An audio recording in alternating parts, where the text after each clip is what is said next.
Hello and welcome to Blank Plate, a podcast for Swifties with an appetite. I'm Sara, and I used to be a little kid with glasses and a twin-sized bed. I'm Laura, and I'm a mess, but I'm the mess that you wanted. And we've got a blank plate, baby, and we'll write your name. Happy holidays! Woohoo! We're both wearing red. Yes, we are festive today. We both signed on and we were like, really? Okay. Twins! If you're listening to the audio podcast, you're missing out. Big fashion moments happening over here. Right. Oh my gosh. We have like a mammoth episode today to get through. A mammoth one. Yeah. A lot to chat about. So we're going to try to like zip through this stuff. Yes. Let's get right into it. Big old holiday episode. Yeah. What's on your plates? What's on your plate? Hopefully you have one plate. What's on your singular plate? Well, it's officially holiday movie time, which I love. So it's like every night over here, it's like, which cheesy Christmas movie are we watching? Also, thank God that like Netflix and Hulu and all of them have gotten on board with the like Hallmarky Christmas movies. This is so you and so not me. I want you to know that. You like, don't watch these? No. You won't catch me dead. You won't catch me dead. No, but I'm happy for you. Them. I'm very happy for you. This is Sara coded. This is your thing, okay? I'm not going to yuck your yum, but this is so not me. Tell me everything though. Yeah. No, and honestly, Josh loves them too. Like we love to like make fun of them, and yeah, they're just so ridiculous. But there are like two Taylor adjacent ones this holiday. One is an actual like NFL partnership with Hallmark. It's called Holiday Touchdown, A Chief's Love Story, which I have watched half of it so far. I watched half of it at my parents' the other night because we went over, we decorated their Christmas tree. My brother and sister-in-law and my nephew were there. But then the evening got away from us. The nephew was crying upstairs. People were checking on him. We had to pause to get ice cream out. Next thing we know, it's like 9:30. And we're like, there's still an hour left in this movie? What are we doing? So I still need to finish that one. That one, yeah, it like has to do with Arrowhead Stadium and Chiefs fans and stuff. And it's cute, like whatever. But there's another one I need to watch called Christmas in the Spotlight. And this is a Lifetime movie. And this one's actually based on the romance of Taylor and Travis. Is this the one with like all the really obvious Taylor Swift lyrics? Yes. I've seen so many supercuts of this and it looks so cringy. It does. It looks so cringy. Yeah, so I will find a way to stream this and I will be watching it for 100% sure. 100% right up your alley. Yes. Yeah. But yeah, so it's that time of year for me. Love that. I'm loving the Taylor stuff. And then I had my maybe first ever Black Friday where I woke up very early to buy specific things. You did the damn thing. I did. So I was in line at 5:40 a.m. at my local Target to get I got the Eras Tour book. I was successful. I got the book and the anthology vinyl, which honestly, like originally I wasn't even gonna like camp out there and go really early. I was like, it's Target. Like they're going to have a ton of stuff. And also it's like, if I don't get it the day of, you can order it online the next day. It's not a huge deal. Right. But I'm glad I went because the line at my Target was not super long. Also, they had like a separate section for the Swifties. Like right when you walk in, it was like a separate line to go through the Taylor stuff. And you're only allowed 4 per person, which honestly, I don't think they should have done. I think it should have been like 1 or 2 maximum. I was going to say, even that's a lot.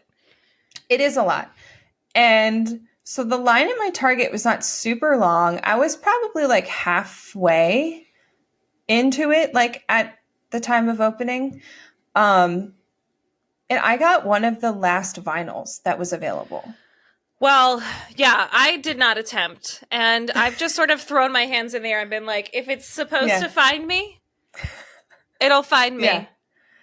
You'll be able to get it. Yeah, I mean, it's going to be on Taylor's site eventually. Yeah, but the thrill and excitement of getting in person is pretty cool. Oh, and it was very cute. I don't know if this was like Taylor related or just something that Target decided to do, but the Starbucks people came to us in line once we got in the store and offered us mini caramel brulee frappuccinos. Aww. And of course, I'm in line with all these Swifties, and they're like, "Oh my God, that's so sweet!" It was like the nicest Black Friday line. Love us. Yeah, I love us, meaning Swifties. Right? Yes. But yeah, so I was shocked, and I found out later that apparently they did announce that there would be limited quantities at every Target, and there was like a ton of the books, but the anthology vinyl, it was limited. Wow. So there were maybe like 6 left when I picked mine up. So there were definitely people in that line who didn't get one. So that's why I'm like, if there was that few of the vinyl, it should have been one per person.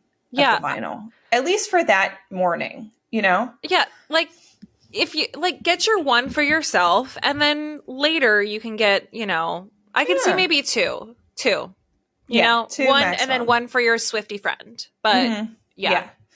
So I felt very fortunate. I got that, and then and I was literally in and out. It was like through the line, boop, right through self-checkout. I'm out of there by like 6:05. Yeah.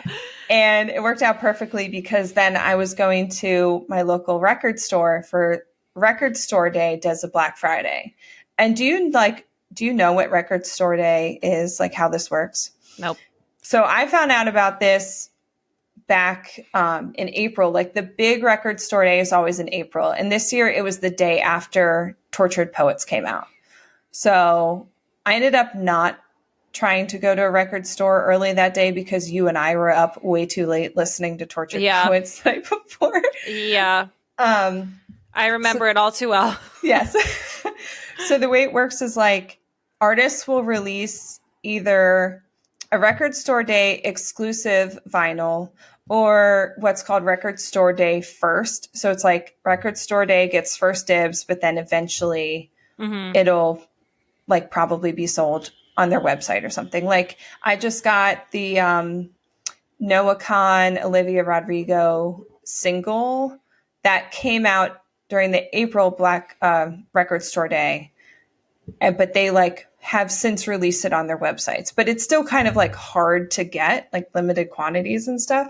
But anyway, so it's like these artists release specific vinyls for Record Store Day, and there's a limited number of them. So then and only independent record stores can participate, and they will like place an order for what they want, but they don't necessarily get everything they ask for because like the one thing I wanted was the Casey Musgraves Deeper Into the Well. It was like her deluxe songs, and she only released 5,000 copies of that. So that needs to get spread out throughout the country to all the stores. Wow. So that's why people really line up early for that. And the record stores typically open at 8. And it's like first come, first serve. You go like single file through the boxes of stuff. And you're only allowed one per person, which is like how it should be. So I was like, well, Target opens at 6. I'll go do that. And then I'll just go get in line at my record store.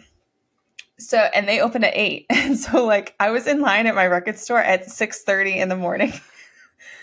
And I was the 7th person in line. They probably ended up with like close to 40 people in line or something by opening time. But anyway, I got both things I wanted there because I got the Noah Kahan Town Hall, which was all of his like features from the bonus stick season. And then I did get the Casey Musgraves one, and she only got 2 in, and I got the second one. So if I had not been 7th in line, I would not have gotten it. So very exclusive. Very exclusive. I was very thrilled with my success, and then I went home and took a nap. Yeah. What you all have to know, guys, is that I was still asleep. And usually you're up early. I'm up. So my wake up time is like 4:45, 5 on the given school day. And I was sleeping in, honey. And I woke up and I slept in pretty late. I probably slept until like 8:30. And you had texted Rebecca and I like all of your finds. And I was like, meanwhile, I'm still in bed. So, oh man, just, you know. And I did also buy at my record store. I also bought Evermore, which was kind of like an in the moment decision because they had it there. And I was like, you know what? I'm here. I want to support them. I should be playing this album in December. Mm-hmm. I'm just going to buy it. Yeah. YOLO. Evermore is like late November, December vibes for sure. Yeah.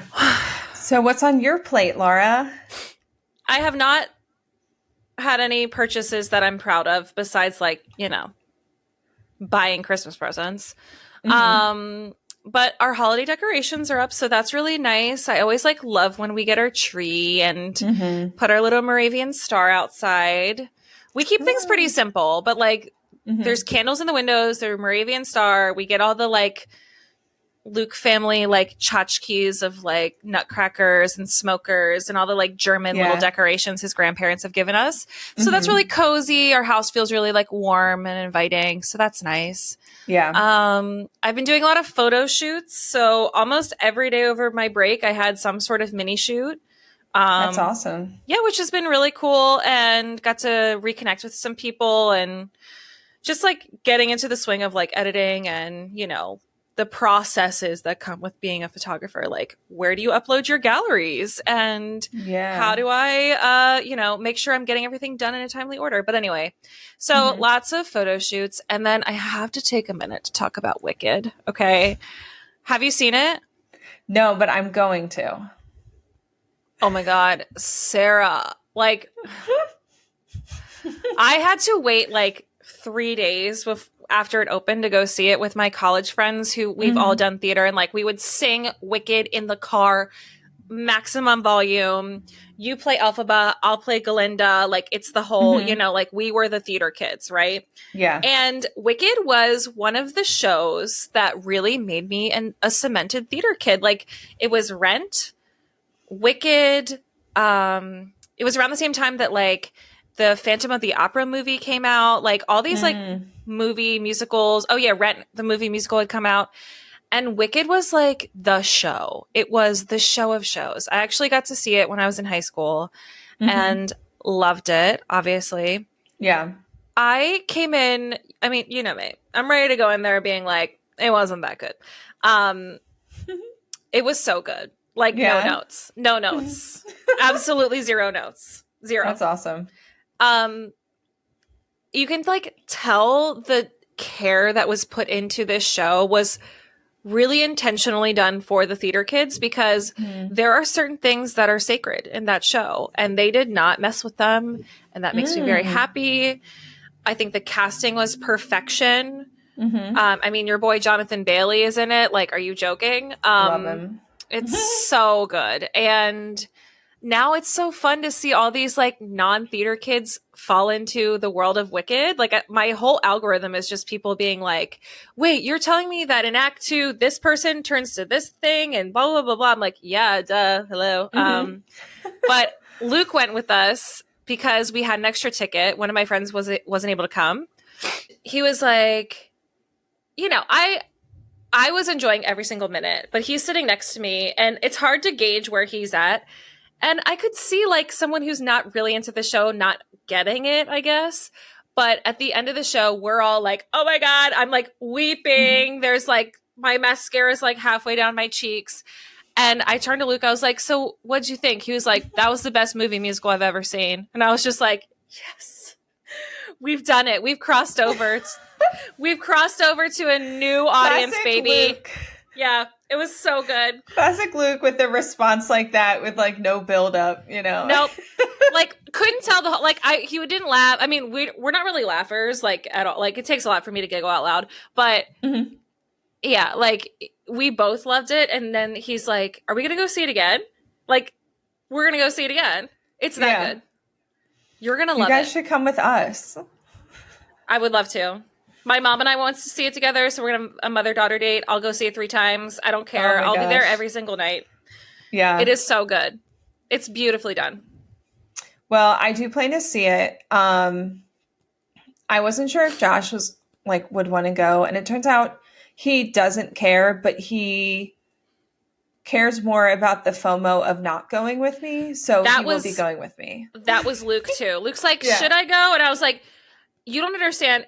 I will be talking about this for the next 6 months, so you should go. Yeah.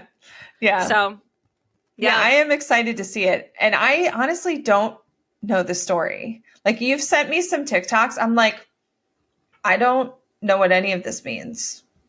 And I'm going to have to wait until I watch it. And then it will all make sense.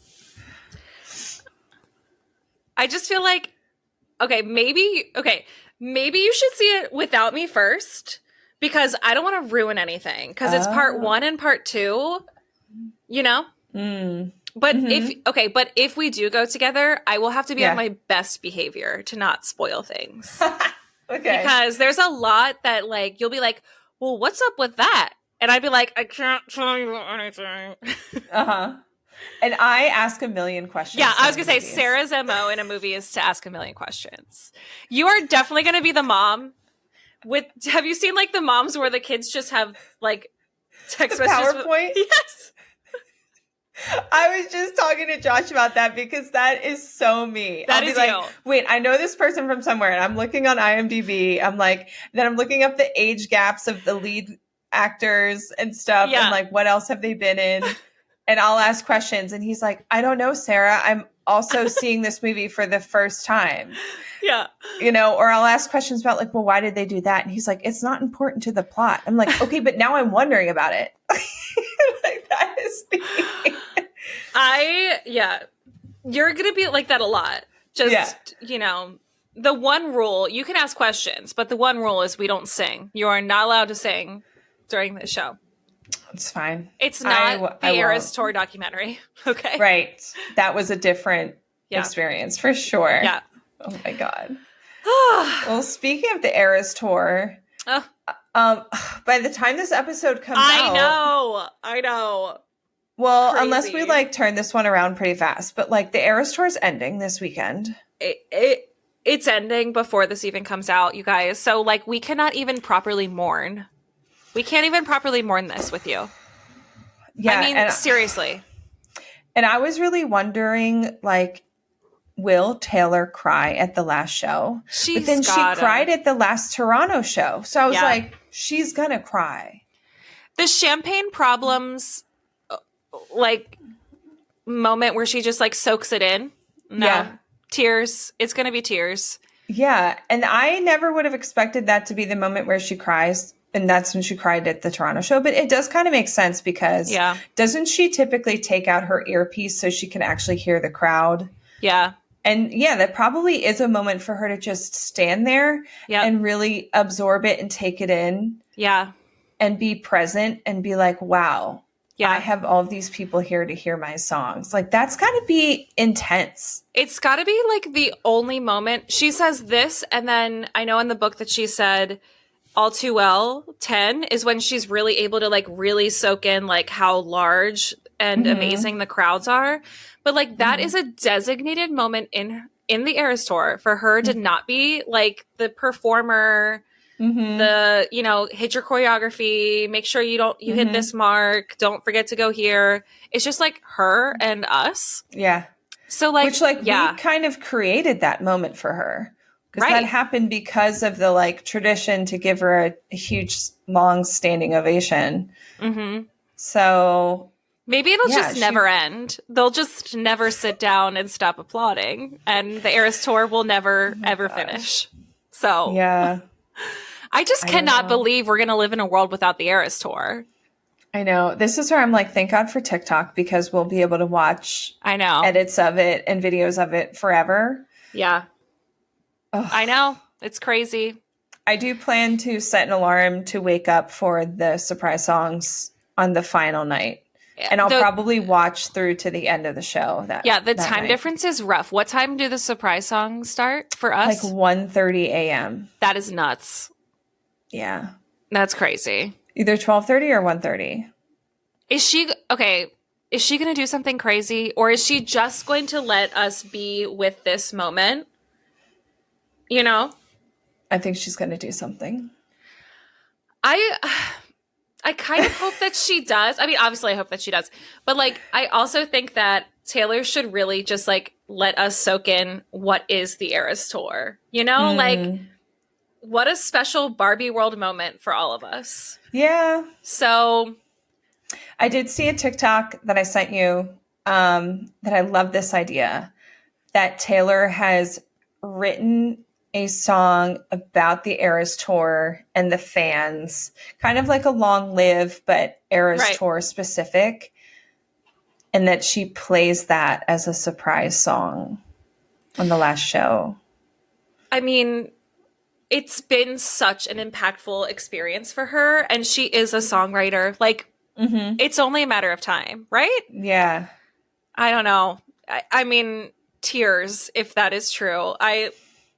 If she plays something new, we're going to all be like on the edge of our seat. Like, what did she say? What? Like, it would be like silent in the crowd to listen because no one's singing along. Yeah. Wild. Wild. I mean, she's got to sing Long Live. Like, right? Yeah. Like, do you mean like as part of the set? Yeah. Yeah, I would hope so. At least one more time.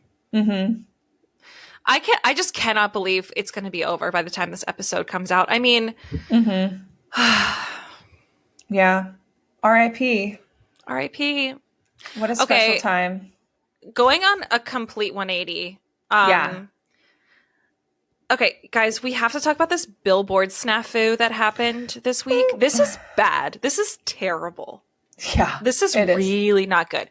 So Billboard magazine had to apologize. They say they are, quote unquote, deeply sorry to Taylor Swift after an attempt to celebrate her. The music magazine is naming the greatest pop stars of the 21st century and clocked Taylor Swift at number 2 on their list. And then Billboard put together a video of some of her achievements and used a clip from Kanye West's music video, Famous. And if you are unfamiliar with that music video, this is like my number one reason why I truly don't understand how people can think that Kanye West is a good person. The scene uses a wax reproduction of her nude body and uses the line, "I made that famous." And that was obviously the main center of the 2016 controversy that got her canceled and called a snake and like the whole I disappeared from the world Taylor Swift era. And the fact that they used that clip to celebrate her successes, I mean, you couldn't think of anything else, you guys. You couldn't think of like, I don't know, a million clips from anything else. Like to talk about the controversy of Kanye West, you could have used anything, but that is what you use. It's essentially revenge porn. Yeah, no, we're not doing that. Like, I don't understand how that could be a mistake. That seems pointed. Like someone did that on purpose. Which also, like, at this point, why? Like, what point would you be trying to make? Yeah, I also want to point out that Billboard named Beyonce, like, in one of their things, but named Taylor Swift within Beyonce's thing, like, 13 times, which, like, we all know the Beyonce versus Taylor Swift, who's the queen of, like, the music industry situation. I just love that these two don't give a rip and they're still stands for each other. Like, they both showed up to each other's music or each other's movies. Like, they obviously know that this is so stupid to, like, pit women against women, but, like, I really don't like Billboard after this. That's what I have to say. Yeah. Not great. No. Yeah, not good at all. But on a lighter note, she did announce today that Tortured Poets was the #1 streamed album on Apple Music this year and made her the most streamed artist as well. But that also reminded me, NPR just released a list of what they're calling the 50 best albums of 2024. Guess what was not on it? At all? At all. Tortured Poets? Yeah. It was not on there. NPR, like... Unless I missed it, but I'm pretty sure it wasn't on there because they listed them in chronological order. Yeah. Of when they were released. So like it wasn't What ranked. was the number one for them? They didn't rank them. Oh. Yeah. But like Cowboy Carter was on there. Short and Sweet was on there. But no Tortured Poets. Brat was on there. Okay. Pretty much like every other album that's like up for album of the year. Okay. Like. Yeah. Whatever. But let's all remember that Reputation was not critically acclaimed when it came out. Precisely. And I still stand by my, earlier opinion from our previous episode where we have been so blessed by so much Taylor Swift music that we're starting to become like oversaturated by her music and we're not appreciating it the way that we should, period. Mm-hmm. Like if this was her first album release after like 6 years, we'd be stoked. It would be the everything that we could ever imagine. But yeah. Anyway, other positive note, I know you have the book, the Target exclusive book. So like I have only seen it through TikTok. I love that she wrote back, "See you next era." Yes. Love that. So this book is heavy AF. It looks really beautiful. It is beautiful. And we've got the like sparkly spine. Yeah. I did watch a video today though, pointing out like there are some errors. Yes. In this book. Yes. I heard. Yes. There's definitely, I mean, some of it I felt like she was being really nitpicky about just like copy editing. Yeah. Taylor's little blurbs. I agreed with what she said, but I was also like, I wouldn't necessarily call these like errors. Yeah. It could have been edited a little better. But there's like a typo on the surprise song page. And some of these photos are blurry. Like I did notice that when I flipped through it. Like I was like, I wonder why they picked this photo. Yeah. I mean, errors aside, some of my favorite sections from, TikTok that I've seen are obviously like we got to see inside the broom/cleaning cart. Yeah. Which is amazing. Mm-hmm. Why did I imagine her like sitting crisscross applesauce on the floor? No, I think I would picture that too. Yeah. Right.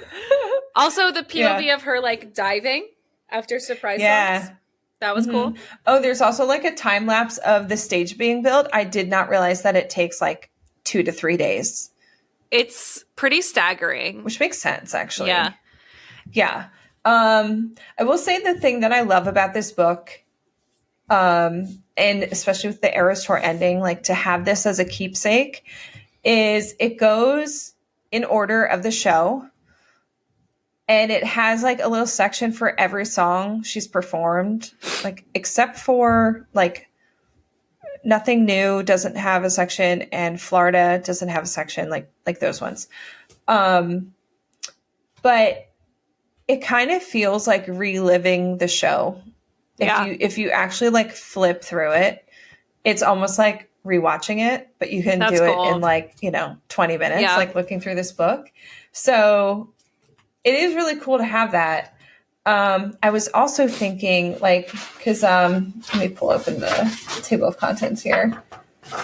It has some like stats about it and stuff. But anyway, so the table of contents, it goes through the eras like in the order of the show. Technically the more like the original version because Folklore and Evermore have their own sections here. And then Tortured Poets is like thrown in there. Yeah. After 1989. But like all the songs that are listed here, like for example, Folklore has Invisible String and The One listed. So I wonder if we get an Eras Tour soundtrack album, like a live at the Eras Tour album of this set list, I think like this is the track list. At least that's what I would want. And that's what would make sense to me. Yeah. And maybe they could throw Florida in there, would be awesome, and Nothing New and stuff. But yeah, No Body, No Crime. Yeah. But people are picking up a couple Easter eggs from the book. Mm-hmm. So mainly like the costumes. So there's a page in the back that has illustrations of all the costumes for each era. And there's an orange sparkly Midnight's dress. Which we have never seen. And orange is not something she wears, besides the lover bodysuit.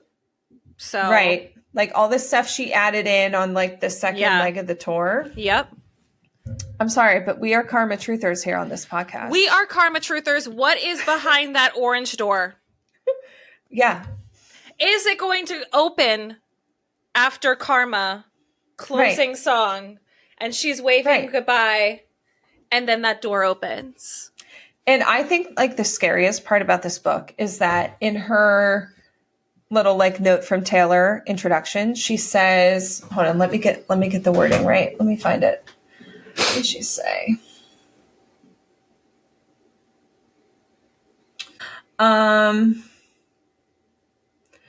There's nothing I hate more than doing what I've always done. And then that's like at the beginning of this intro. And then at the end it says, see you next era. Well, what does it mean? What does it mean? We don't know. We'll find out. We don't know. We don't know. I mean, orange is obviously something that is one of the only unclaimed colors in the Taylor Swift universe. Right. And it is like kind of associated with Reputation because speaking of Record Store Day, that was a release she did with Reputation, was a special orange vinyl of Reputation for Record Store Day, which, by the way, if you try to buy that album on eBay, because that was a Record Store Day exclusive, it's like $3,000. Yeah, I remember being like, that is crazy, but that's limited edition. So yeah, orange, so Karma, orange is like kind of, but I feel like if anything, that being orange with Reputation is still an Easter egg for Karma, like back then. You know, like it's the lost record. Yep. 100%. I'm on board. So there. Okay, I don't know. You guys, we are getting into the holly jolly spirit. Okay. Our song today is Christmas Tree Farm. But we wanted to do like a 2024 Swiftie gift guide because 'tis the season to shop. Yes. For our fellow Swifties. So we are going to share some of our favorite finds. And I will link everything in our show notes. So that is either in the podcast information on our website at blankplatepodcast.com or in our information on YouTube. So it'll be linked in the description down below, as they say. And you can shop. Obviously, love all the Taylor Swift merch store ornaments. Love that some people are literally making mini trees of each era. I love the Past Me envelope. I ordered that one for myself. I remember you sending me a screenshot. I was like, that is literally on my list. The 1989 golf clubs. And I love the I Bet You Think About Me cake because, like, they're so, like, if you know, you know. Okay? Like, they're not super obvious Swiftie stuff.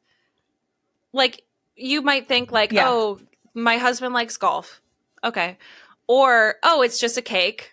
No, it's the I Bet You Think About Me cake. Okay? Yeah. Like, if you know, you know. Right. Anyway.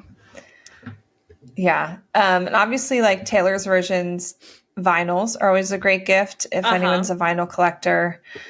And the Target book that we just talked about, which, like I said, I think should be easier to get a hold of than the anthology vinyl because there were quite a few of them. Give it like a couple weeks. I'm sure there's going to be a refresh on stock. So yeah, I'm sure. Other things like Etsy/small businesses, which we love, we want to support. Mm-hmm.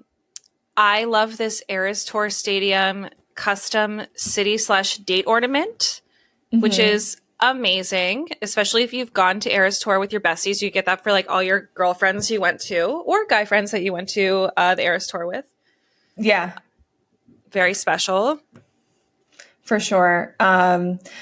One that I see on TikTok all the time that I love is the smallest man who ever lived. Yeah. A bridge abbreviation t-shirt. Yeah.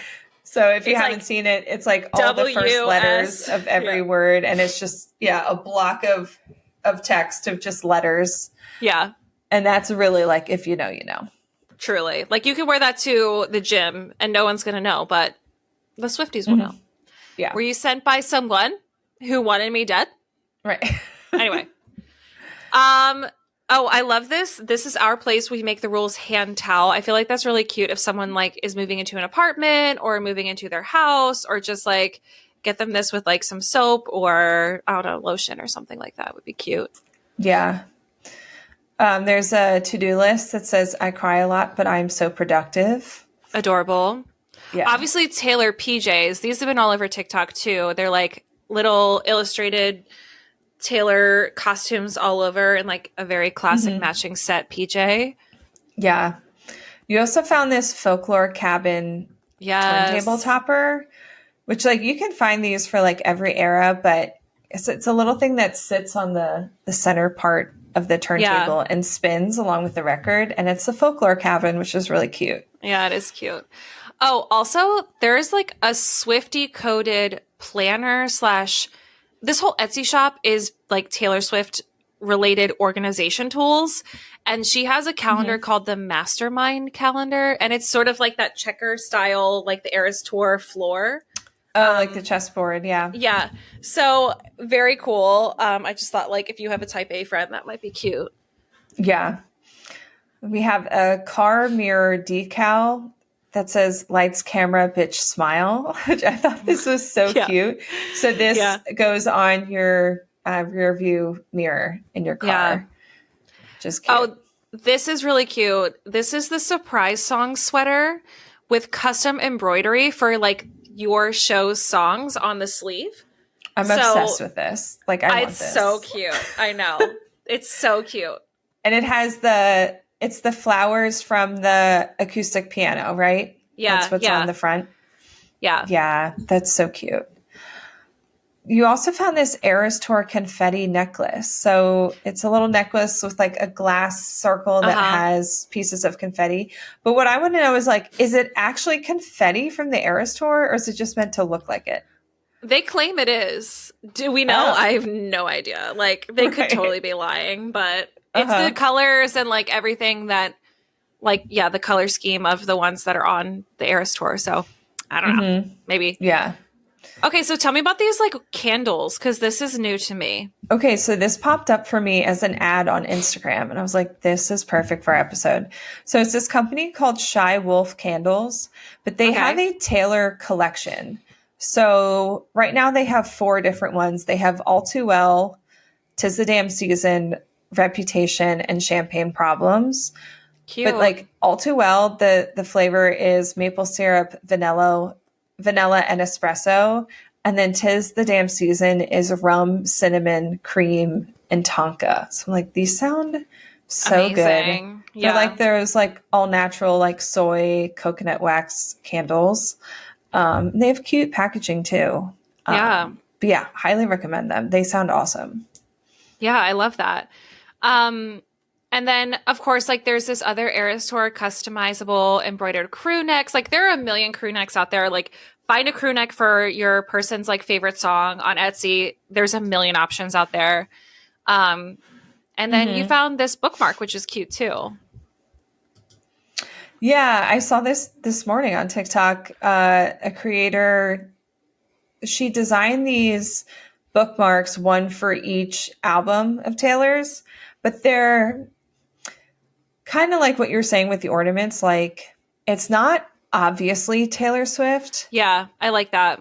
Yeah, and I love them because like she really created this like whole like world kind of vibe and feeling from each album. Yeah. And as of today, she was sold out on her pack that has all 11, but you can still buy them separately, and they're like $4.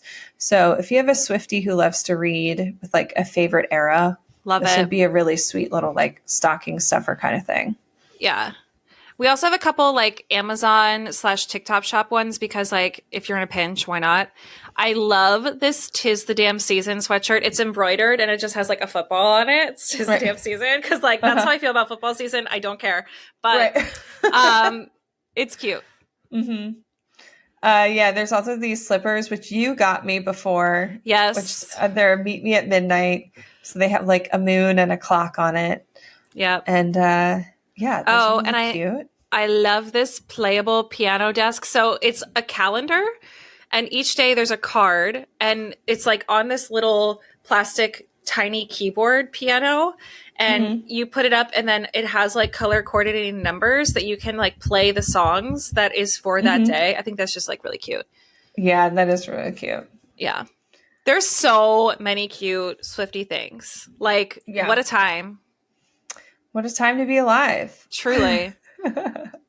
Yeah, I would say I'm so obsessed with all of the customizable, like embroidered crew necks where you can get like the date of your show or your surprise songs that you heard, or, you know, all that stuff feels very special. Yeah, it's so special and cute. All right. Yeah. Well, let's move on to our song of the day, which is Christmas Tree Farm. Woohoo! Okay, so originally released 2019, written by Taylor, produced with Jimmy Napes. Okay. And he's one of like our lover producers, correct? I actually don't know what else he's produced with her. I know that they recorded this in London, so I'm wondering if this was just sort of like, let's just throw this together, we'll work together. I don't know, but yeah, there's a behind the scenes YouTube video. And I had not recognized him. So has he produced anything else? Yeah, I'm doing a quick check to see if he has produced anything else with Taylor. While you're looking it up, I'll just... No? Okay. I think it's just Christmas Tree Farm. Well, it definitely seems like this is a project that like came out of nowhere because it was written, recorded, and then released in 6 days, which is wild. She was probably just grabbed whatever producer she could get her hands on that week. You know? Yeah, and she was in London. Like she was probably like, I got this song. I'm going to release it for the holidays. Like, let's do it. But yeah, she wrote the song during Thanksgiving weekend and recorded it December 1st, 2019, the Sunday before it was released. That is wild. Like, how do you throw that together? You're Taylor Crazy. Swift. Yeah. She cries a lot, but she is so productive. I mean, that's basically how the Folklore and Evermore albums were created. It's wild to me. It's wild. Yeah. Well, okay, so what are your personal associations with this song? Okay, so when this song came out, I remember being pretty neutral about it at first. Like, I was like, it's cute, like whatever. I kind of struggle in general with fresh Christmas songs because I love the classics. Same. You know, so sometimes it takes me a little bit of time, but it has grown on me over the years, especially with the release of her old timey version, as Correct. She calls it. Yeah. 100%. But right I will say that I do love it. Like, it has grown on me, and it has a little bit of a special place in my heart because, like, Taylor is from our area here in Central PA. And this Christmas Tree Farm that she grew up on is, like, from PA. Yep. And I grew up going to a specific Christmas tree farm every year to pick out our Christmas tree. And going there was always like one of my favorite traditions of the holiday season. So my parents actually a couple of years ago finally bought a fake tree. Yeah. So we don't do this anymore. But like for years we did. And even like up until like a couple years ago, we would go, you pick out the tree, you're arguing with your siblings about which one's better. My mom's having my dad hold them up. We're analyzing them. It's like, well, this one's $75 and this one's $58, Yeah. And like the Christmas tree farm we go to is such like a ramshackle place. And when I was younger, I used to always buy like a new Christmas music cassette tape to play. Amazing. Yeah. Like that's the vibe. Yeah. So I love that she has a song about a Christmas tree farm because like I don't think there aren't really other ones that I can think of that are specifically about a Christmas tree farm, which is cute. No, it's very cute. It's very homey for us for sure. Mm-hmm. To echo what you were saying, like the first time I ever heard the song, it actually was the old timey version. So I consider that to be like the standard. The original. And then I heard the original. I was like, oh, the old timey version is so much better. Yeah. But I remember when it came out, I was like, oh, this is fun. A Taylor Swift like Christmas song. Little did I know it's been out like for years. But I like it. Well, the old timey one came out a year later. Did it? Was it that soon? Okay. I really like the old timey version. That's all I have to say about it. But yeah, learning more about like its creation, she was obviously just on a high of like making music because. Oh, wait, sorry. You're right. It was 2 years later. Yeah. But then that was just to Amazon and didn't come to all streaming platforms until 2022, which was 3 years after it originally was released. Okay. So maybe that's when you heard it. That is probably when I heard it. 2022 seems right. Okay. So then, yeah. So yeah, it was 3 years after it came out. Yeah. So like little did I know the real version's been out for a while, but oh well. Yeah. But yeah, I love the behind the scenes video of the production of this was really fun to watch. I feel like I have an appreciation for how Taylor can just like whip up these projects that because she's Taylor Swift. Like it's wild.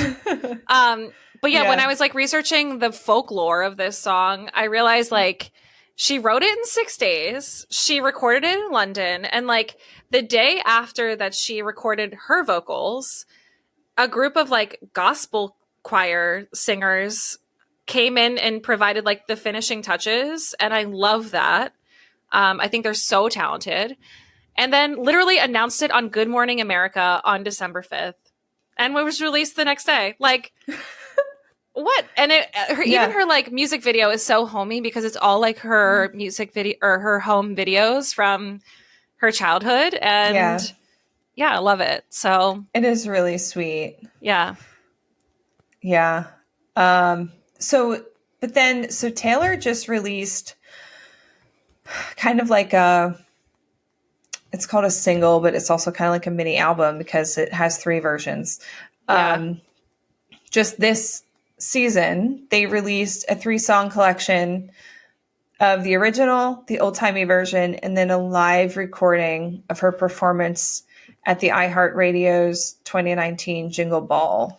Yeah. But they also altered the album artwork for it because it's like exactly the same, except instead of like, I think the original had kind of like, it looks kind of like embroidered or something of Christmas Tree Farm.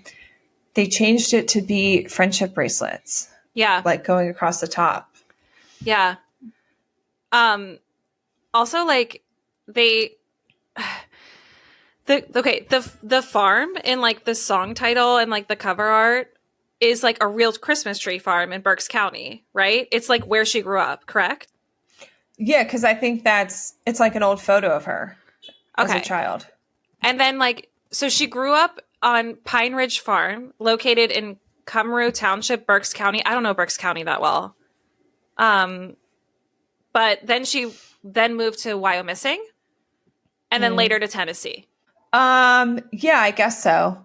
That's probably right. She moved to Tennessee when she was like 14. Yeah, like freshman year. So, yeah. So maybe they moved to Wyomissing when she was in like middle school.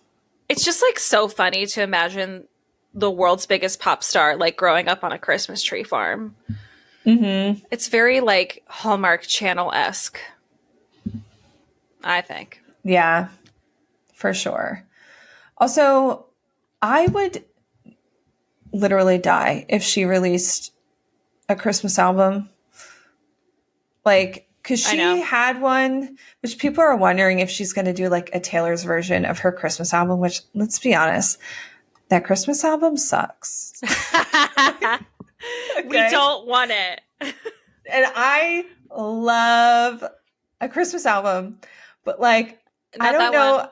The one song, it's like Happy Birthday, Jesus. It's like, we're not doing it. This. We're not doing it. We're not doing it. But like, I would love an official, like, full-length Taylor Swift Christmas album. Put Christmas Tree Farm on it, and with the Kelsey brothers. With the Kelsey brothers, maybe one or two other originals, and then the classics. Yeah, I would eat that shit up, like, for real. Especially if it's produced like the old timey version. Mm-hmm. Period. Yeah, like, make it classic, make it timeless. I love it. Also, are you aware that Sabrina Carpenter has a Christmas special coming out? Yeah, I'm not into it, if I'm being honest with you. I'm sorry. Okay. Like, sorry to yuck your yum. Is it like too poppy for you? It's just like, I think the like making Christmas sexy is like one of the weirdest things you can do. Oh yeah, like I'm not into that. And like that's her shtick as a like a pop star, and I think it's cute and funny, and like somehow she still connects with women when like literally she is so sexually in your face. But like I don't know. There's something about like the sexualization of Christmas songs that I just cannot get down with. I'm sorry. I hear you on that. It's just weird. It's weird. I hear you on that. I am gonna watch it to see how it is. Like, I loved the Casey Musgraves thing. I thought that was cute. I thought that was done in a really cute way. Yeah. But all the advertising is like so sexual. You know? So, yeah, this feels like the Sabrina version of the Casey thing. But you're right. Like, Sabrina's whole thing is, like, making everything sexy. So, like, that part is a little weird. Yeah. But I love the Casey thing. But that's what I'm saying is, like, I would love if Taylor did like what Casey did. Yeah. You know, do like a Christmas special and have guests on. Oh my God. And like that would be so fun. I would love it. Yeah. Absolutely would eat it up. Yeah.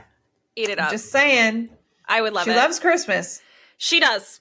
It's bound to happen. And so do the Kelsey brothers. So they do. I was really hoping that they would do Christmas Tree Farm on their newest album. Oh, it'd be so good. Yeah. But they didn't. They did not. So you know that he's singing that in their house all the time. Yeah. In my heart is a Christmas tree farm where the sleep Definitely. My God. Speaking of, shall we get into the song? Let's get into it. Okay, here's verse 1. My winter nights are taken up by static, stress, and holiday shopping traffic. But I close my eyes and I'm somewhere else, just like magic. So rubato of her. I do love this little opener, this little intro. Good. And it is really fun to watch them work through this in that behind the scenes video. Love it. Yeah. Yeah. She was like trying to figure out the chords with him. And she was like, these are chords I don't usually use, so bear with me. And she said, quote unquote, it's about you're in the city and you're stressed out and like low, but in your mind, you're in a Christmas tree farm. And then she called these chords expensive and very pricey. Very pricey. Which is such a funny way to describe them. Which they are. They are like rich. I love them. Yeah. But it is funny for me. Like, I know that Taylor is a human. Like, I understand that. But it is funny for me to imagine her, like, ever being stuck in holiday shopping traffic. Yo, like, I had the same thought. Like, imagine her at the Belmont shops. She has a Chick-fil-A, like guzzler.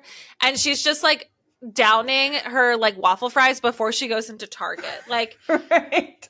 That is not a Taylor I know, but I would love to see it. I was thinking the same thing. Like, when was the last time Taylor Swift was bustling around New York City, like with shopping bags, being like, I have to get the last few gifts on my list. There's no way. It is Cyber Monday. Maybe I should go home. Like, it's just like, it's not something that I know she's experienced, but like, obviously she can probably remember it, like being a kid, but like, we know, like, it's cute, and like, but she watches a bunch of movies. Like, she's watching The Holiday. Oh yeah. She's probably watching The Family Stone. Yeah. She's imagining herself in these moments. She's cosplaying as middle class. Yes. Yes. Oh my God. Okay. Yeah. Let's get into the chorus. Here we go.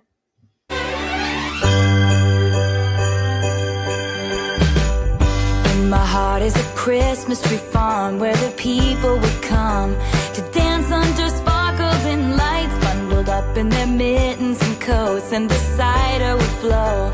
And I just want to be there tonight. Sweet dreams of holly and ribbon, mistakes are forgiven, and everything is icy and blue. And you would be there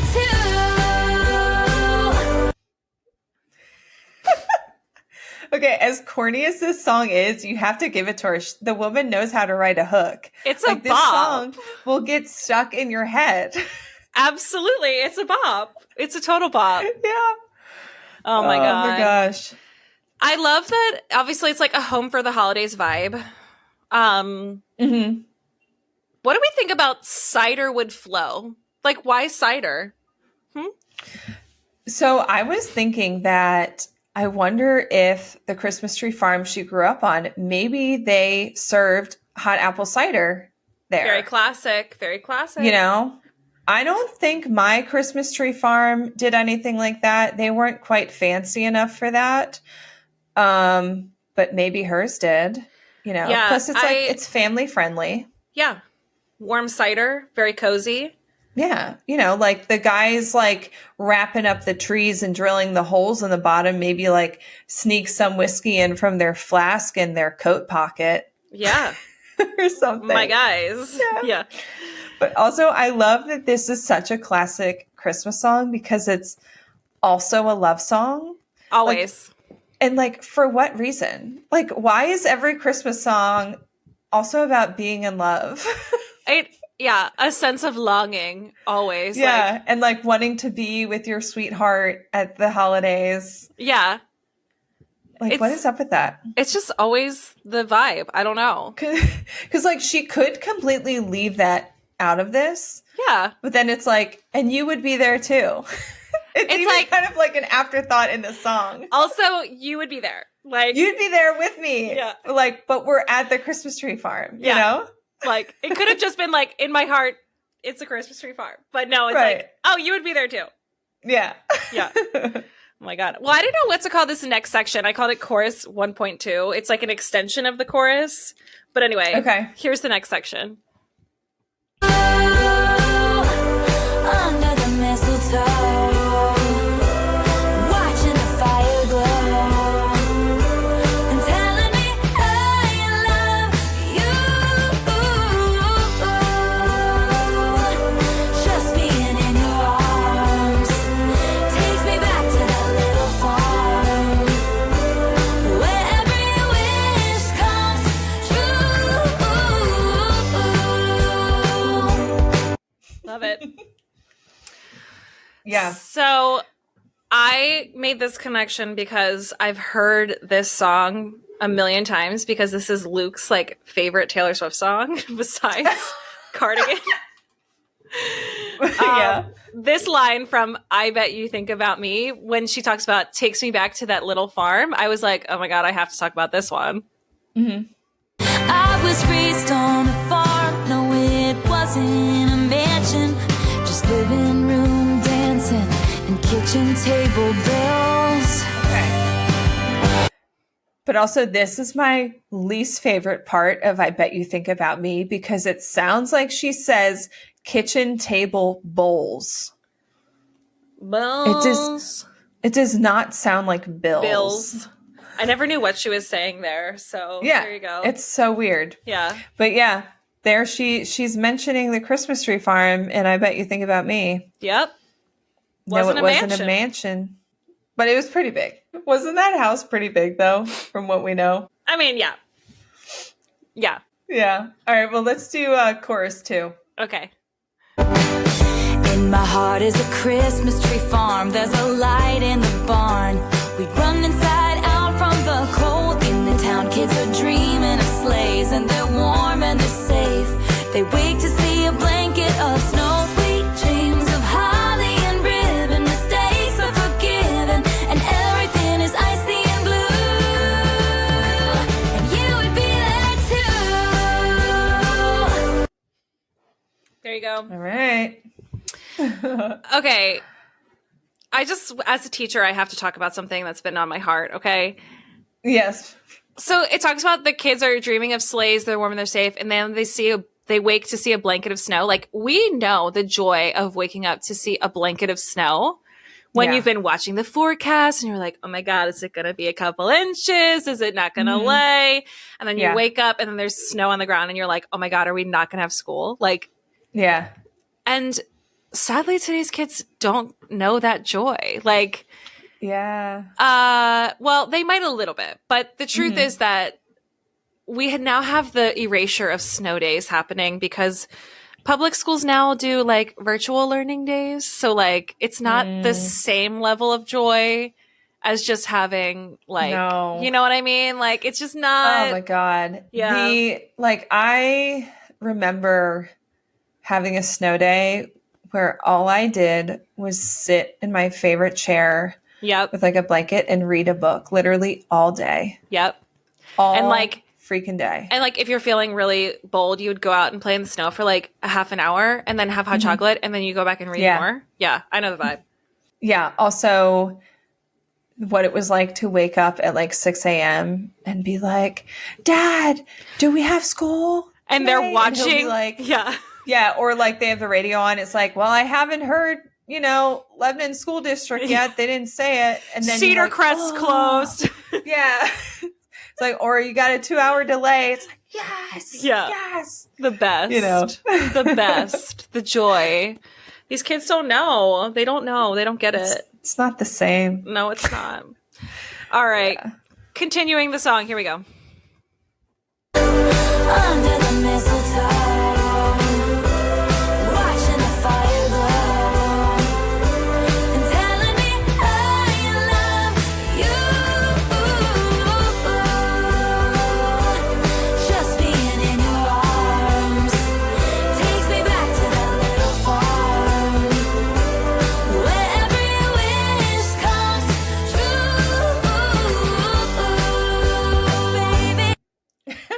You cut off the baby. Yeah, that's one of my favorite parts. I feel like we have to immediately go to the bridge because the bridge is so baby, good. Yeah. Let's go to the bridge. Let's go to the bridge. Okay, let's go. When I'm feeling alone, you remind me of home. Oh, baby, baby, Merry Christmas. And when the world isn't there, I pretend that we're there. Baby, baby, Merry Christmas to you. Oh, that gospel choir is so good. It is good. I also loved in the behind the scenes video, the producer guy who's like ad-libbing the like, ooh, like the background ooze, like as she's playing the piano. Like, it was really fun to watch that come together. Yeah. And the rich harmonies of a gospel choir, like, cannot be topped. It just like is so magical. It's such a nice touch because like this is so poppy, but then adding that just adds a little bit of like spice. I just love it.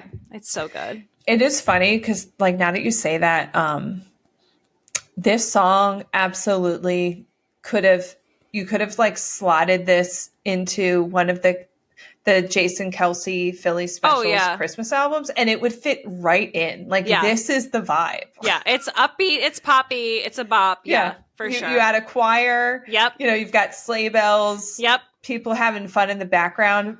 Boom. There you go. That's the vibe. That's it.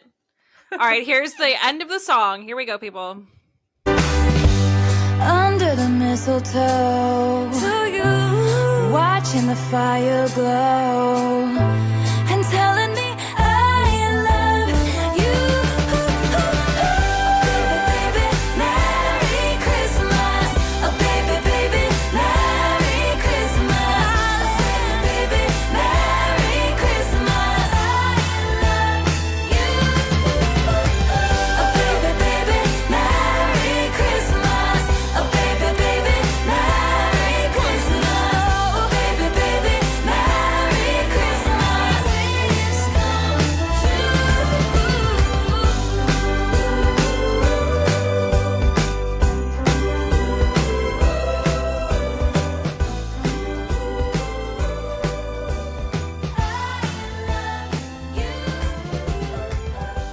Okay, the yoo-hoo-hoo is very much like Me.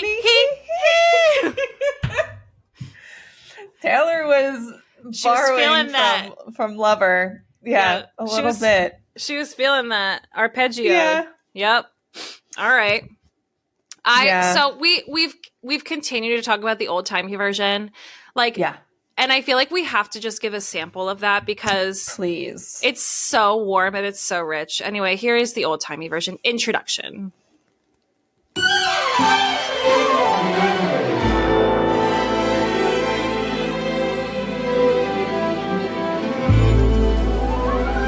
My winter nights are taken up by static, stress, and holiday shopping traffic. But I close my eyes and I'm somewhere else, just like magic.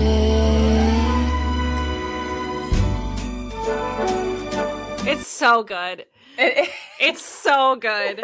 I love a lush orchestration like that. I just like it's such a Absolutely. music. It's like such a music nerd thing, but like I wish more music was made in that production style. I feel like that's maybe why I love Lana Del Rey so much, because she really does love a production, like a rich production. But like, oh my God, it's so warm and cozy. Like the French horns, the trumpets, it's so good. Yeah, which also, the more I think about it, I'm like, she didn't have time to do this when she No. first did this song. Yeah, no. You know, like, so it's for her to revisit and be like, let me really juice this up. She was like, And give we're it like using the full Christmas treatment. we're using those pricey chords to their fullest extent. We are getting Yeah, the full orchestra. orchestra. Yeah. Yeah. So good. I love it. Like, to me, it's like so jazzy, and it reminds me of like being in jazz band in high school and doing Christmas songs, which I think maybe that's partially why I love Christmas music, because like the first part of the school year when you're in like choir and band, like you're covering Christmas songs. Yeah. Like to prepare for the holiday concert. Yeah. For like months. Yeah, like when I taught choir, like I was literally listening to music for like the holidays since like August, and I was like, Yeah. "Ugh." But like it's all good. Like I'm able to appreciate it, but it is something like that's you literally spend months listening to these songs. Yeah. So I love it. But yeah, the old timey version, so good. It's so good. Definitely top tier. Yeah, They both have their place though. for sure, for sure. I just feel like I lean more towards that style, so that's the one I'm gonna Yeah. click when it comes time to play it. Right. For sure. So I also wanted to chat about other songs where Taylor mentions Christmas, because Yeah, there's this is genius. kind of a lot. Like, Our Yeah. Girl Loves Christmas. Yeah, Also, let's not forget that her birthday is December 13th. yeah. So Christmas season is also her birthday season. Very sentimental time. Yeah. Yeah, so she has really allowed her Christmas nostalgia to like creep into her discography. Mm-hmm. So let's see. Let's start with we have this moment in her song Begin Again. But you start to talk about the movies that your family watches every single Christmas, and I wanna talk about Oh, it's just like so personal. Like it is. Like when you learn the idiosyncrasies of someone's like holiday routines, it's like, oh, we're like serious, you know? Yeah. Yeah. And I feel like it's such like a normal person thing, you know, to have these family traditions where you have movies that you watch every single Christmas. And honestly, like my family, like these days, we don't rewatch Christmas movies like as a family, but our tradition is watching the Hallmark ones that are like so, and we actually started that tradition years ago. Yeah. So like my family loves to watch them and just like laugh about how goofy they are. That's hilarious. Yeah. My family definitely, we have like very strict routines and rituals when it comes to the holidays. Like we are watching A Christmas Story. We are watching A White Christmas. We are getting eggnog on Christmas Eve. Excuse me, I have to sneeze. Oh. Excuse me. Bless you. Thank you. But like we are very serious about our routines. But like I remember like seriously dating Luke for the first time, and like they have their routines. Like they don't have movies or anything, but there are like we go to the farm on Christmas Day, and we have now like box topping day, which is like the 26th when everybody gathers, and like you know, like when you like first start dating someone and then like everything about them is like so interesting and you want to talk to them about everything, and like when you're hearing like their Christmas routines, you really feel like you're like in a special club together. I don't know. Right. It's just like, yeah. It's very romantic. Definitely. Okay. Next one, a sad moment from the moment I knew. Yeah. Christmas lights glisten. I've got my eye on the door, just waiting for you to walk in. Yeah. And we know this is her birthday celebration, which the Christmas lights glisten because her birthday is December 13th and it's around the holidays. So yeah, it's like when those little details that help set the scene, because we know her birthday is in December. So the fact that there were like Christmas lights up at like whatever restaurant or whatever they were at, you know, Yep. And then we have this classic from Lover. Truly. We could leave the Christmas lights up till January. Which is literally the first line of the song. Yeah. I remember her explaining this line. Do you remember that? Where she was like saying like, what did she say about it? I don't remember. Well, a lot of people were criticizing. They were like, oh, go crazy, Taylor. Right. You can leave the Christmas lights up till January. And she's like, that's the whole point. It's like you have that conversation with someone you love and you're just like, oh, like we can just leave the Christmas lights up. It's not a problem. Like whatever. Right. But it's like romantic because it's very intimate that you're like making decisions together because it's your place. And like, and I was like, I get it. But it is funny because it's like, girl, they're going to be up till at least mid-January, like at the minimum. I always thought that line was like annoying for that reason. But then like when I had my house in Lebanon and I would put Christmas lights on my porch. Like, first of all, there was a year where I kept those puppies up until April. Okay. As you should. And like with the fake, that's one thing I love about a fake Christmas tree. You can keep that thing up forever. Like I keep it up until like daylight savings time switches over. Yeah. But I did notice like a lot of people on my block would take theirs down in that week between Christmas and New Year's. It was like once like January 1st hit, like it's most so of the houses had theirs gone. It's like, so dark. You have to keep them up longer. This is why we do it. It's wintertime. It's dark. Yeah. We need something to brighten the mood. If it's going to be dark at 4:30 in the afternoon, then we need Christmas lights. For sure. Like, I'm sorry if Christmas is over, but they're staying up. Yeah. You know? It's called seasonal affective disorder, okay? Like, yeah. Ever heard of it? Have this. All right? Yeah.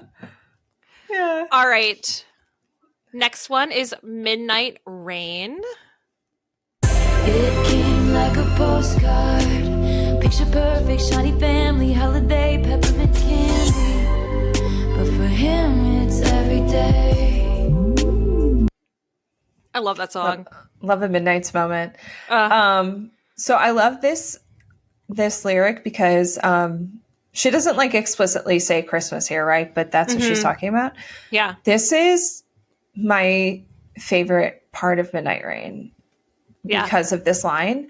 there's something about this line for me that like, it's one of those Taylor things where she, I don't know, like she put this concoction of words together and it paints such a vibe and a scene and a feeling for me. And this is where I feel like she definitely romanticizes the like normality of regular people experiencing the Christmas season with their families. Mm-hmm. And I wonder if it feels a lot different for her as a celebrity, although she is so really close with her family. So like, she maybe, or like maybe this is like a little pocket of normalcy that like, that's what I was thinking can have. Like she goes to maybe, you know, to her parents' house for Christmas and like she maybe feels like a normal person. She wraps gifts, she makes cookies, like she feels normal in that moment, you know? Yeah, like she's just like anyone else going home to their parents' house for the holidays. Yeah. But I do think like in this instance in Midnight Rain, it's like she doesn't get to like she's not just sending out the like Christmas postcard with the family photo on it with like her kids and stuff and like the way other people are. You know what I mean? The wholesomeness of like the picket fence, the white picket fence lifestyle is just like not something she will ever experience. Yeah. And like the holidays is the most wholesome time to live a white picket fence lifestyle. Yeah. So, and this is like an alternate universe of like, if Taylor had never become the pop star that she is, like she would probably just have a family and be doing this kind of stuff with her kids. Yeah. Yeah. I love Midnight Rain. We should do that in one of our, you know, we're obviously clicking through some of the Tortured Poet stuff, but I love that song so much. Speaking of going to your parents' house. Yeah. 'Tis the damn season. Here's that. I parked my car right between the Methodist and the school that used to be ours. The holidays linger like bad perfume. You can run but only so far. I'm sorry, no one loves Evermore like me. Like, no one loves Evermore like me, okay? No, but I'm right behind you. Like, I am right behind you. No. This is my gospel. Like, I parked my car. Yeah. No, they're like, I sent you a TikTok about Marjorie the other day, and I was like, Evermore is just top tier. Like it is. It's if canon. you don't like Evermore, there's something wrong with you. And if you think Evermore is a snooze fest, you have no taste. You have no taste. No taste. And it's like, if I'm being honest, I probably like Evermore more than Folklore, but Folklore just has like a very specific emotional attachment to me. But also the more I listen to the two of them, like here we are 4 years later, but whatever, who cares?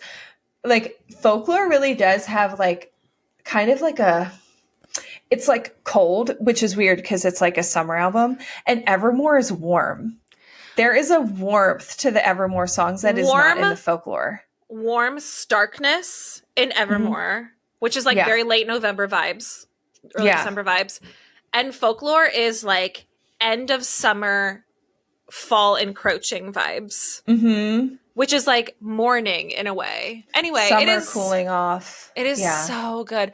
Like, first of all, 'Tis the Damn Season is honestly the most real. Like, first of all, imagining Taylor like going back to her parents' house for the holidays is wild to me because, like, girl, you're a billionaire. But right. Yeah, they probably come to her house. Let's be honest. And you know, this is like hypothetically a story that she's telling, but like parking your car between the Methodist, aka like that church that is closest to your house in the middle of Pennsylvania, like, and the school that used to be ours. Like, we went to high school here.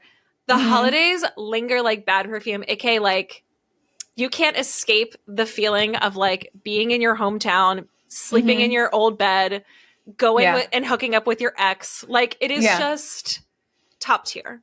Yeah.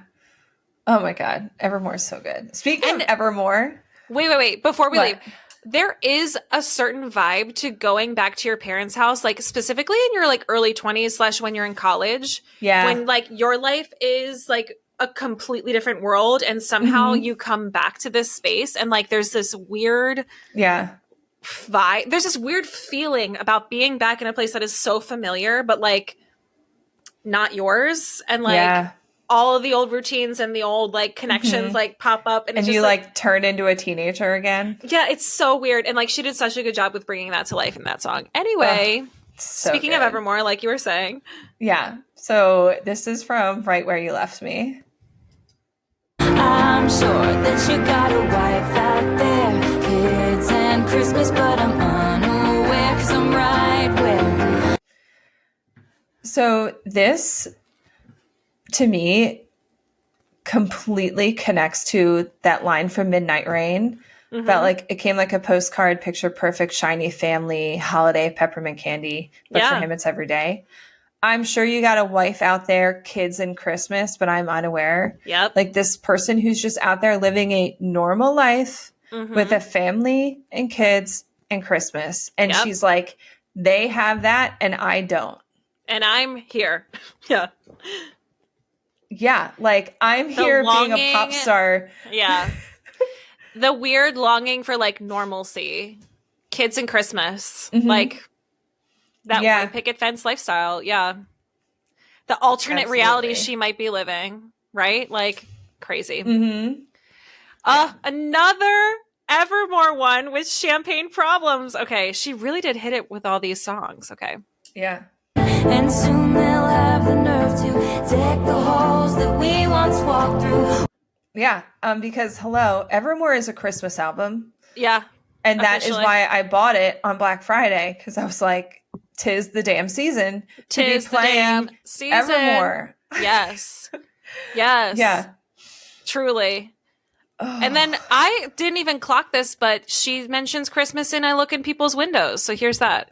So I look in people's windows like I'm some deranged weirdo. I attend Christmas parties from outside.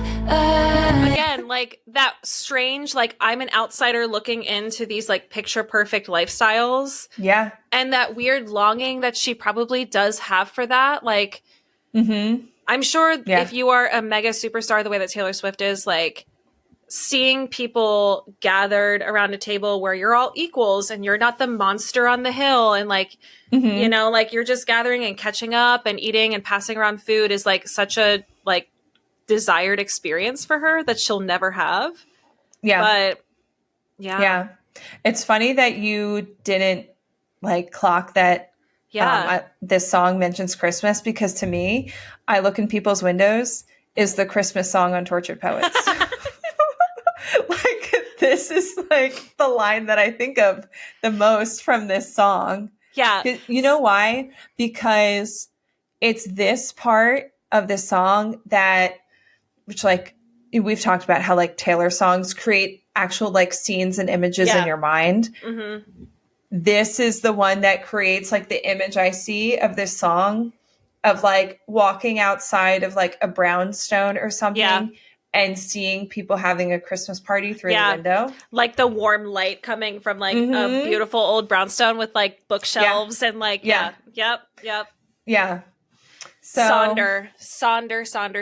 Yep. I love all of these. And it was such a good idea. Like, obviously she relates Christmas to like, obviously like intimacy and also this kind of parallel to like normalcy that she doesn't have or longs for or feels a part of occasionally. Like, it's just like, it is crazy to think about like how the holidays would feel if you are Taylor Swift, you know? Yeah. Yeah. And like I said, it's like, I could see it being both things at once where it's like envying normal people, quote unquote, who have like their families and their Christmas traditions and like, just like do that, like the way she probably grew up doing it. But then at the same time, Christmas, that little Christmas stretch might be the only time that she feels a little bit normal being with her family. Because it is a time to like cocoon with your family and just be like private. Yeah. On a Christmas day. Yeah. Yeah. Very interesting. Yeah. So what's your favorite lyric from Christmas Tree Farm? Okay. My favorite lyric is this one. In the town, kids are dreaming of sleighs and they're warm and they're safe. They wake to see Yeah, I like that one because I think because it's like the childlike wonder of Christmas that like this song has. And like I said, I grew up going to a Christmas tree farm as a kid. So, and like what we were saying about like snow days, like there's just something very nostalgic and sweet and Christmassy about this line to me. Yeah. Also, what's like your Christmas, favorite lyric? Christmas is the time we feel closest to our own childhood. I feel, don't you feel like that? And like, there's something really special about that. Anyway, my favorite lyric is this. Just like magic. That is just like the most satisfying chord. It's just like that resolution, like the music nerd in me is like, resolve it, resolve it, resolve it, resolve it. And when it does, and then it goes to that flurry of like strings, it's so good. I think that's like the moment that makes this song really good because like if this song just comes on like on shuffle, or if you're like at Target, right, and this song comes on, if you hear that and you got that little build up, then you instantly are like, okay, I'm so ready for the little like sleigh bells to drop in and like to like dance along to this song. Yeah. And it like it puts you in a good mood immediately. Yeah. That flurry of those little strings to the chorus, it's so good. Yeah, for sure. Okay. This song as a recipe.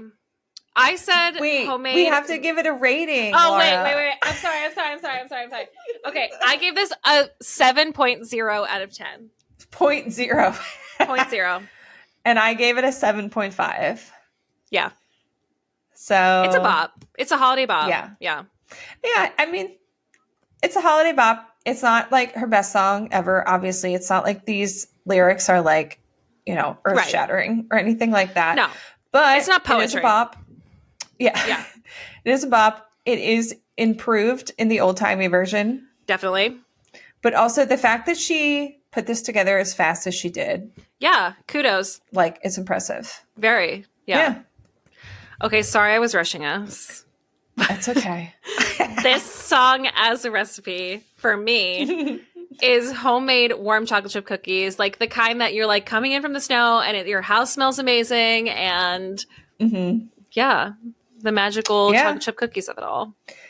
And I said that it is peppermint hot chocolate. You wrote that down so fast, and it is perfection. That is it. Yeah. Yeah. It's like, or like a peppermint mocha that you get from Starbucks. It's like warm and cozy, but also sweet and Christmassy. Yeah. I love it. Which reminds me, I need to go get a peppermint mocha frappuccino. Gotta do it. ASAP. Gotta do it. It's that time of year. Holiday drinks. Oh, and I wanted to just have us, in the spirit of Christmas music lovers that we are, our favorite Christmas albums to recommend for our listeners. Because I always love hearing like what other people listen to. Yeah. So my recommendations are, and this is like aside from classics like the Frank Sinatra, Dean Martin, Bing Crosby stuff. Probably my favorite Christmas album right now, if I'm being honest, is Songs for This Season by Ingrid Michaelson. And if you are a fan of the old-timey version of Christmas Tree Farm, definitely check out her album because it is very like classic, nostalgic, timeless. Beautiful. I love it. I actually just got the vinyl of her deluxe version, and it feels so nostalgic and fun to play it on my record player right now, like while I'm working on like a cold day. I love it. Also the She and Him Christmas albums I love. And we talked about the Casey Musgraves, which honestly, I don't love her like live show that she did. I prefer her just like actual Christmas album called A Very Casey Christmas that she released. That's just her. And then a newer favorite for me is I Dream of Christmas, which is Norah Jones. So if you love that like jazzy sound, it's fantastic. And I'm also really loving the new Jason Kelce one, A Philly Special Christmas Party, their third and final installment in their Christmas album. It is really good. You've got a duet with Stevie Nicks. There's a song where Jason sings with his wife, Kylie. And yeah, it's just good. I love it. It's very fun and sweet. So... Well, I feel like mine are like the standards because that's what I turn to. Like, as much as I love a wholesome cover of one of these, like, there's nothing quite like the standard classics. So for me, it's Bing Crosby's Christmas Classics. Album my parents played all the time, which now like I associate with Christmas all the time, is the Carpenters' Christmas Portrait and An Old Fashioned Christmas. They had like a duo vinyl set that they used to play, but those two like go together for me. Karen Carpenter is my queen. She is the sound of Christmas to me. Vince Guaraldi's trio of A Charlie Brown Christmas soundtrack, obviously. And then White Christmas soundtrack and the Home Alone soundtrack are some of my favorites. So that's awesome. I don't have too many other newbies. I did add the Carpenters because that was not in my Christmas playlist. I like did not grow up listening to that, but I'm glad I added it because it does feel very nostalgic and like perfect. And you're probably gonna hate this, but you know what one of like my family's standard Christmas album is? No, what? You're gonna love this. Elvis. Okay, love it. Elvis Christmas album. Yeah, love it. Yeah. Yeah, so that was a staple at my family, my house growing up. Yeah, the Carpenters are like not every song is a bop, but like because I heard those two records like over and over, I could probably sing every single lyric from my childhood on. But like Karen Carpenter singing "I'll Be Home for Christmas," like get out of here, it's so good. Yeah. But yeah, I lean towards the like old stuff for sure when it comes to the holidays. So yeah, you can't go wrong with that stuff for sure. You guys, what an episode. We did it. We did. We did it. We packed a lot in today. I'm surprised this episode isn't longer. I know. We crushed it. Yeah. But we are going to take a little bit of a holiday break because honestly, we're feeling that holiday stress that Taylor talked about. Yeah. We've got a lot to do Christmas-wise in our lives. So we figured we would take a little bit of a holiday break. I mean, there's a chance we might pop in with like an emergency pod. Yes. If she announces something on the final show. Yes. But otherwise, we will not be releasing another like full-length episode until probably like mid-January-ish. Yeah, our episodes come out twice a month, so we're taking about like a month-ish off, just so we can recoup and revitalize and come back refreshed and not stressed because this time of year is crazy. So yeah, because at Christmas time it's like you're doing all of your normal things, but then you have to add all the Christmas stuff on top of it, and it's like, where is the time? There is none. So that's why there is no time. So if you are missing us and wanting our content, you can revisit our old stuff. If you haven't gone back to the very beginning. And of course you can write to us and do all the fun things. In fact, let's just get into this. Okay. You can always give us a follow at Blank Plate Pod on TikTok and Instagram. You can check us out on YouTube, and please, like, if you're really missing us, you can text us or leave us a voicemail at 717-382-8313. And if you're like, listen, girls, I know we're on hiatus, but we have to talk about this. Let us know what that thing is. So yeah. You can also always check out our previous podcast, which is called Passports and Pizza. Very true. If you want to hear us chit-chat about some other stuff. Yeah. So I don't know if you said our email is blankplatepod@gmail.com. But yeah, please tell a friend about the show. Yeah. Tell your Especially Swiftie with friends. the Eras Tour ending, like, we need places to talk about this stuff. So if anyone needs to listen to other people chat about Taylor, let them know about us. If you're drinking over the holidays with your like high school friends and you're like, oh, you're a Swiftie, give us a shout out. Yeah. Anyway, but until next time, we had the time of our lives with you. And you know, it's time to go. So bye and happy holidays. Merry Christmas and happy holidays. See you later. Bye.